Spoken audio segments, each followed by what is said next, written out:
The drama is reaching a boiling point, and the next 3 weeks are going to change everything you thought you knew. Make sure you are strapped in, because we are diving straight into the chaos. Let's go. Nobody saw this coming. Everything may have just changed for Jocelyn. She thought she was just having a fun, harmless flirtation with the handsome new executive in town, Hudson. He is charming, he is mysterious, and he knows exactly what to say. But guys, this could be the biggest mistake of her life. Hudson is not just some random businessman looking for a fresh start. He is hiding a massive, dangerous identity. He has a secret mission, and Jocelyn just walked right into his trap. But wait, it gets worse. Jocelyn is smart. Her WSB instincts are starting to kick in. She notices the inconsistencies. She notices the way Hudson avoids certain questions. And then she starts connecting the dots. Ethan vanished without a single trace. Everyone in Port Charles assumed Ethan just ran away from his past. But Jocelyn realizes the timeline is too perfect. Hudson's arrival matches Ethan's sudden disappearance exactly. This isn't a coincidence. It is a calculated cover-up. Here's where things get messy. Jocelyn realizes that Ethan didn't just leave. He was taken. Or worse. And Hudson is the man holding all the bloody secrets. This is going to become Jocelyn's biggest investigation yet. She is going rogue. She is digging into Hudson's past, looking for any clue that leads to Ethan. But guys, you do not investigate a man like Hudson without painting a massive target on your own back. What happened next may be even worse. Hudson realizes that Jocelyn is onto him. The hunter just became the hunted. Hudson cannot afford to let his secret mission be exposed by a college student playing spy. He is going to target Jocelyn.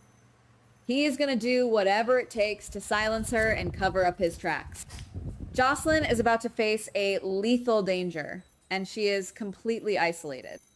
But that's not even the biggest surprise. If you ask me, Hudson's dark secrets connect directly to another massive mystery. Baby Phoebe. Brooklyn and Chase are currently on cloud 9. The adoption is finalized. They are throwing parties. They think they finally have their perfect, happy family. Wrong.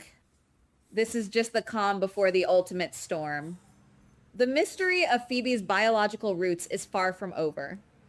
In fact, it is just beginning. Guys, this is where it gets interesting. I have a strong feeling that Phoebe's origin is going to shock the entire city. Hudson might know a lot more about that baby than he is admitting. He might even be connected to her biological parents. Or there's an even more powerful, shadowy figure pulling the strings from behind the curtain. Someone wealthy. Someone dangerous. Someone who wants their bloodline back. Brooke, Lynn, and Chase are completely blind to the danger heading straight for their front door. They think the paperwork protects them. But pieces of paper mean nothing to the kind of monsters who operate in the shadows of Port Charles. A massive war over this baby is brewing, and it is going to tear the Quartermain mansion apart. And then everything spiraled. Brooke Lynn is already living on borrowed time. She doesn't even need a shadowy figure to destroy her life, because she is doing a great job of it herself. She framed Willow. She drove the car that hit Jordan. She fled the scene. And now, she is smiling and playing the perfect wife and mother. But the guilt is a toxic poison, and it is eating her alive from the inside out. Chase is a cop. He breathes justice. He is actively working the case, trying to clear Willow's name. And every single clue he uncovers brings him one step closer to his own wife. Brooklyn is suffocating under the pressure. Every time Chase looks at her, she feels like she is going to have a panic attack. Her fake happiness is cracking, and the truth is bleeding through. She faces an impossible, heartbreaking choice. Does she sit Chase down, look him in the eye, and confess everything? If she does, he might arrest her. Her marriage will instantly explode. But if she keeps lying and Chase finds out the truth on his own, he will never, ever forgive her. Brooklyn is trapped in a nightmare of her own making, and the clock is ticking down to 0. But wait, the chaos isn't just happening at the Quartermain mansion. Let's talk about the courthouse. The entire city is holding its breath for Curtis's trial. He assaulted Isaiah. The prosecution is out for blood. The judge is ready to drop the hammer. Everyone thinks they know exactly how this is going to end. But they are dead wrong. The courtroom doors are about to fly open. A completely unexpected surprise witness is going to step up to the stand. A brand new, explosive piece of evidence is going to be slammed onto the table. Everything stops. The jury gasps. This changes the entire landscape of the trial. The prosecution's case is going to shatter into a million pieces in the blink of an eye. Isaiah is going to find himself backed into a terrifying corner. The victim is suddenly going to look like the villain. And Martin Gray? He is a shark smelling blood in the water. Martin is going to take this loophole and exploit it with ruthless precision. He is going to flip the entire courtroom upside down. The final verdict is going to shock everyone, and nobody is ready for the fallout. What happened next may be even worse. Speaking of the law, Dante is playing a very dangerous, very illegal game.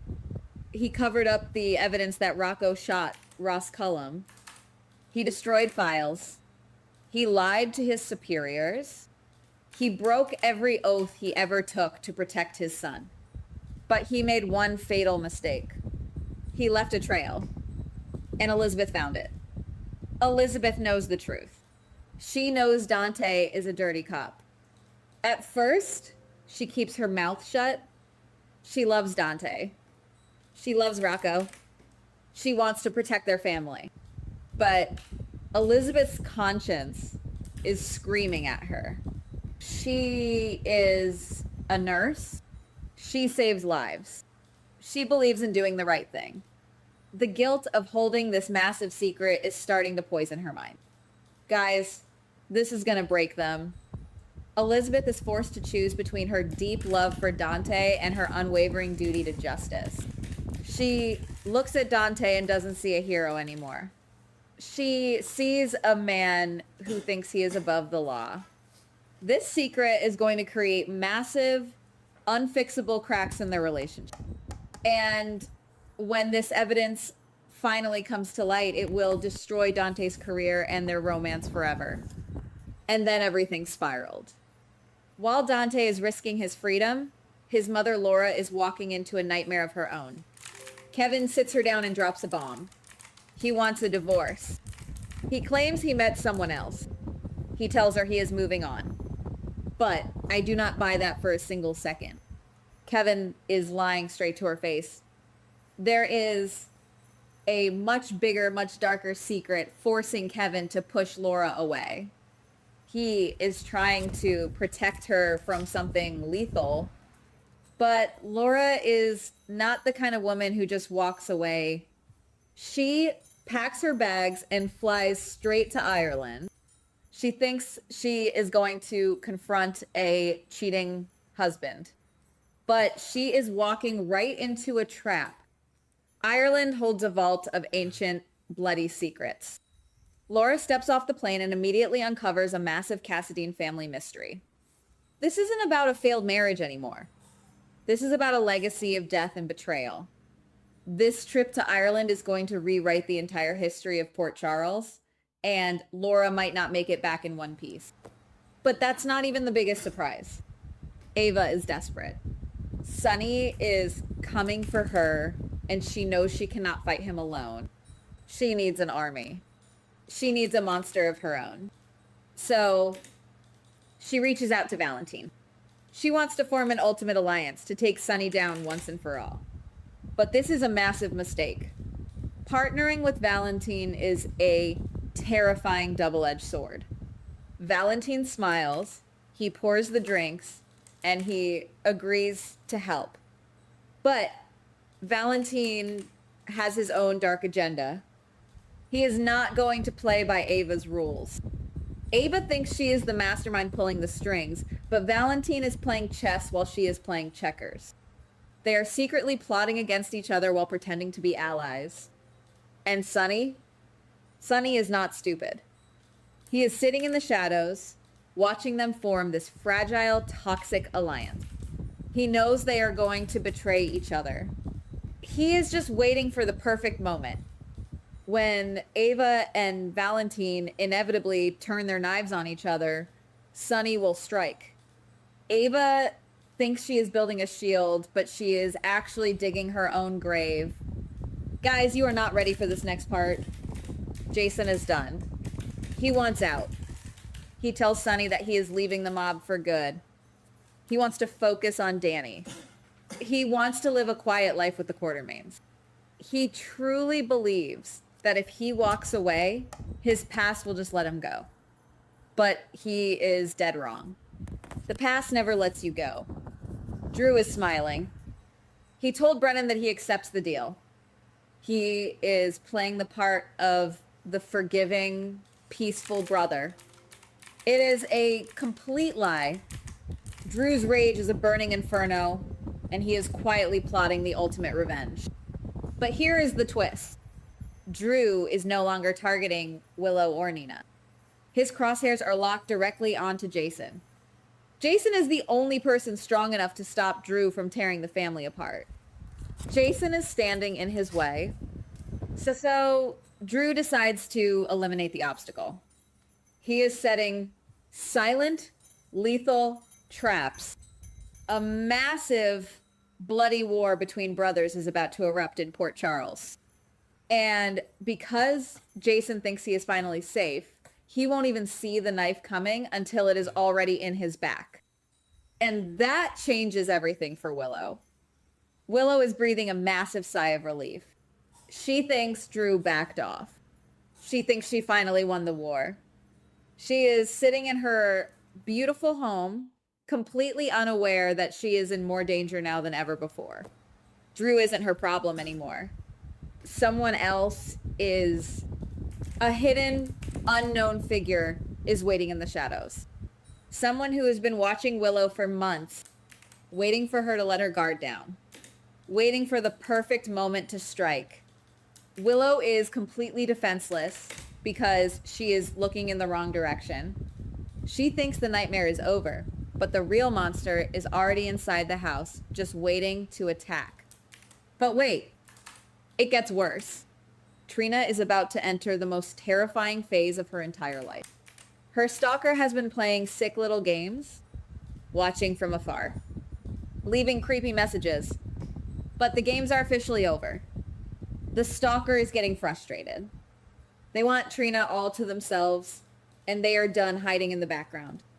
The stalker is getting bold. They are getting aggressive.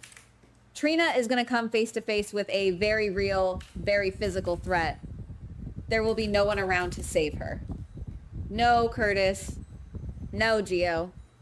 Just Trina and a complete psychopath. She is going to be forced to fight for her life in a situation that is rapidly spiraling out of control. All of these explosive pieces are crashing together at the exact same time. A massive chain reaction is tearing through Port Charles. A secret is going to be uncovered that will burn this city to the ground. A beloved character is seconds away from a lethal trap. And a plan is about to collapse in the most spectacular way possible. A massive question is finally going to get a bloody answer. You absolutely cannot miss what happens next. Goodbye. Please like, subscribe, and comment on the GH Spoilers Daily channel.